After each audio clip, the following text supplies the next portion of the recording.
हाँ तो भैया कोई आखिरी ख्वाहिश है तो तुम बोल सकते हो। आज से 2 या 3 साल बाद मेरे बेटे को ज़ेनिन खानदान को बेचा जाएगा। उसे बचा सकते हो तो बचा लो। तुम मेगुमी फुशिकुरो हो ना? जानते हो तुम्हारे डैड ज़ेनिन खानदान से थे, जो जुजुत्सु जादूगरों का ताकतवर खानदान है। तुम्हारे डैड ने तुम्हें पालने के लिए खानदान को छोड़ा, और फुशिकुरो उन्होंने तुम्हें ज़ेनिन खानदान से बचाने के लिए हुकुम के इक्के की तरह बचा कर रखा था।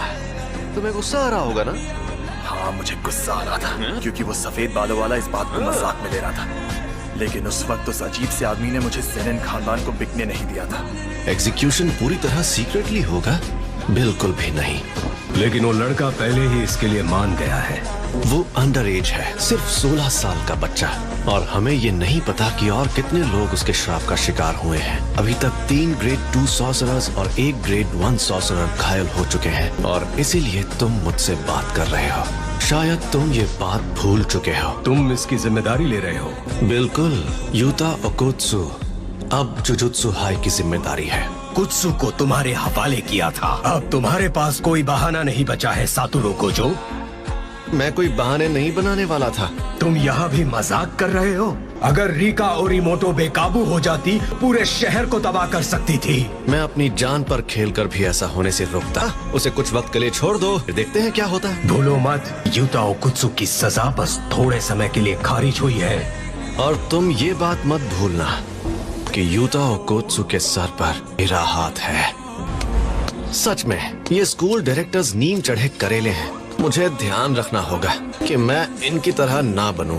इन्हें समझ नहीं आता क्या? किसी को भी यंग लोगों से उनकी जवानी छीनने का हक नहीं है। किसी को भी ये हक नहीं है।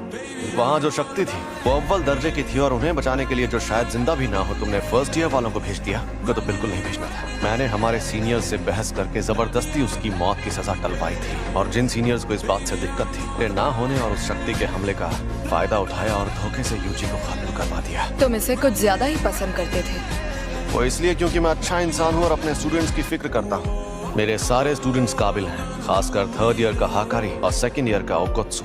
वो एक दिन मेरे जैसे भी बन सकते हैं, और यूजी भी उनके जैसा ही था। तो क्या तुम लोग यहीं बैठे रहोगे? जी शांत हो जाओ। यूजी वेलकम बैक। क्या आपको अभी भी यूजी से नफरत है? बात पसंद या नफरत करने की नहीं है। जुजुत्सु के कानून के मुताबिक यूजी को जिंदा नहीं रहना चाहिए। वो सिर्फ गोजो की बेवकूफी की वजह से जिंदा है।